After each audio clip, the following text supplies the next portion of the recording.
ప్రియతమ నాయకుడు రాజశేఖర రెడ్డి గారి కుమారుడు వైఎస్ జగన్మోహన్ రెడ్డి గారి ఆదేశాల మేరకు రాష్ట్ర వ్యాప్తంగా నిన్నటి రోజు నుంచి జరుగుతున్నటువంటి రిలే నిరాహార దీక్షలో భాగంగా కదిరి నియోజకవర్గ సమన్వయకర్త పిఎస్ మక్బుల్ అన్న గారి ఆదేశాల మేరకు వారి ఆధ్వర్యంలో ఈరోజు కదిరి పట్టణం నందు రెండో రోజు రిలే నిరాహార దీక్షలు కొనసాగిస్తున్నటువంటి విద్యార్థి నాయకులు మరియు యువజన నాయకులు మరియు ఇక్కడ వచ్చినటువంటి వైఎస్ఆర్ కాంగ్రెస్ పార్టీ అన్ని వర్గాల నియోజకవర్గ నాయకులందరికీ పేరు పేరున నా యొక్క కృతజ్ఞతలు సోదరులారా. ఈరోజు కూటమి ప్రభుత్వం ఏర్పడి 2 సంవత్సరాలు పైబడినప్పటికీ కూడా ఎన్నికల మేనిఫెస్టో పొందపరిచినటువంటి హామీలు ఏ ఒక్క హామీని కూడా పూర్తి చేయనటువంటి ఈ యొక్క ప్రభుత్వం ఈరోజు విద్యార్థుల పట్ల అత్యంత పాశవికంగా ఈరోజు దాడులు చేసే పరిస్థితి జరుగుతోంది. ఈరోజు నిరుద్యోగులకు 3 లక్షల ఉద్యోగాలు కల్పిస్తామని ప్రగల్భాలు పలికినటువంటి 40 సంవత్సరాల ఇండస్ట్రీ అని చెప్పుకుంటే నారా చంద్రబాబు నాయుడు గారి ప్రభుత్వం పూర్తిగా వైఫల్యం చెందిందని ఈరోజు మేము చెప్తున్నాం సోదరులారా.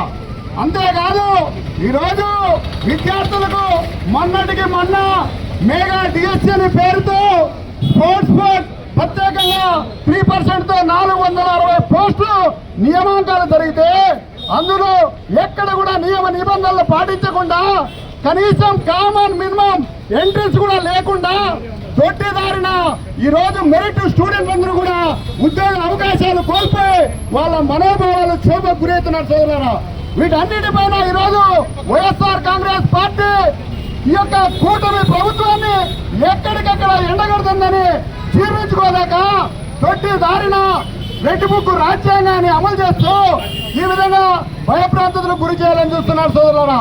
మీ భయప్రాంతతలకు భయపడే వాళ్ళు ఎక్కడ ఎవరూ లేరు. మీకు ఇది ఆరంభం మాత్రమే. రాబోయే రోజుల్లో వీధుల్లో కూడా పర్యటించుకొని తిరగలేనటువంటి దుర్భర స్థితికి మీ యొక్క కూటమి ప్రభుత్వం అతి తొందరలోనే వస్తుందని ఈ సభాముఖంగా తెలియజేస్తున్నాం సోదరులారా. పోతే ఈరోజు నిరుద్యోగులకు ఉద్యోగ అవకాశాలు ఇవ్వకపోగా నెలకు 3,000 రూపాయలు నిరుద్యోగ వృత్తి ఈ రాష్ట్రంలో ఎక్కడైనా ఒక్క నిరుద్యోగానికి ఇచ్చిన చరిత్ర ఉందా మీకు అని చెప్తున్నా సోదరులారా. అంతేకాదు ఈరోజు విద్యాశాఖ మంత్రిగా రాష్ట్రంలో పెద్ద ప్రగల్భాలు జరుపుకొని ఢిల్లీకి నెలకు ఒక్కసారి పర్యటించే ఈ లోకేష్ బాబుకు ఈ యొక్క విద్యాశాఖ మంత్రిగా డిఎస్సీలో ఫెయిల్యూర్ అయిన కారణంగా నైతిక బాధ్యత వహిస్తూ తక్షణం రాజీనామా చేసి సిబిఐ ఇన్క్వైరీ కోరి నిష్పక్షపాతంగా దర్యాప్తు జరిపించాల్సిన అవసరం ఉంది సోదరులారా. అంతేకాదు ఈరోజు రాష్ట్రంలో ఎక్కడ చూసినా కూడా ఈ యొక్క రెడ్ బుక్ రాజ్యాంగమే కొనసాగుతుంది. మాకు తెలిసిందల్లా ఒక్కటే, భారత రాజ్యాంగాన్ని నిర్మాత బాబాసాహెబ్ అంబేద్కర్ రాజ్యాంగం తప్ప మాకు మీలాగా వెన్నుపోటు రాజకీయాలు కానీ లేదంటే రెడ్ బుక్ రాజ్యాంగాలు కానీ మాకు తెలీదు. మాకు తెలిసింది ఒక్కటే, బాబాసాహెబ్ అంబేద్కర్ రాజ్యాంగంతో ముందరికి పోతాం, మిమ్మల్ని ఎక్కడికక్కడ ఎన్నికడతాం, మీ యొక్క దౌర్జన్య ఖండాలను ఎదుర్కొంటాం, నీ చేతనైతే అడ్డుకోమని చెప్పి ఈ సభాముఖంగా సవాలిస్తున్నాం సోదరులారా.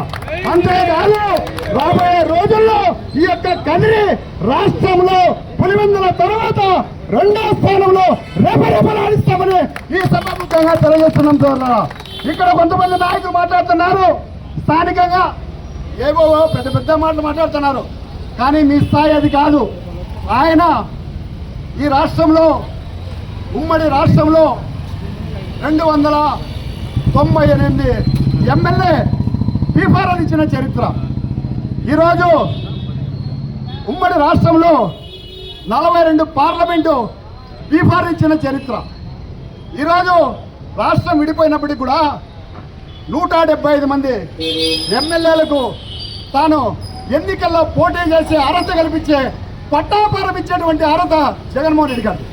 అంతేకాదు ఈరోజు మీరు చెప్తా ఉన్నారు స్థాయి అని, పోతే నిత్యము గొడ్డల పార్టీని గొడ్డలి పార్టీ కాదే మాది, ఫ్యాన్ పార్టీ, ఫ్యాన్ పార్టీ మాది. మీ యొక్క వెన్నుపోటు పార్టీ కాదు. మీకు మీ పార్టీ పుట్టుగా వెన్నుపోటుతో పుట్టినటువంటి పార్టీ. ఈరోజు చెప్తున్నా, జగన్మోహన్ రెడ్డి గారి చరిత్ర గురించి మాట్లాడుతున్నావు. ఈరోజు నేను చెప్తున్నా, ఈ సభాముఖంగా మాట్లాడిన మాట కూడా కట్టుబడతాం. ఈ దేశంలో యూపీఏ ప్రభుత్వంలో యూపీఏ చైర్పర్సన్ గా ఈ దేశంలో అత్యంత బలమైన శక్తిగా సోనియా గాంధీని ప్రశ్నించే దమ్ము ధైర్యము మీ కూటమిలో ఎవరికి లేని రోజుల్లో తనకు బానిసగా ఉండలేము, బానిస సంఖ్యలు తెంచుకొని నీవిచ్చిన ఎన్నికల శ్రీఫారాన్ని పక్కన పెట్టి రాజీనామా చేసి సొంత పార్టీని నిర్మించి ఈ దేశం మొత్తం కడప వైపు చూసేటట్లు 5,45,000 ఓట్లతో గెలిచినటువంటి చరిత్ర. మాటకి జగన్మోహన్ రెడ్డి గురించి మాట్లాడితే రాబోయే రోజుల్లో నీ ఇంటి గడపల్లో నుంచి కూడా కూటమి నాయకులు బయటికి రాలేనటువంటి దుర్భర స్థితిని తెచ్చుకుంటారు. జాగ్రత్త అని హెచ్చరిస్తున్న చూడాలి.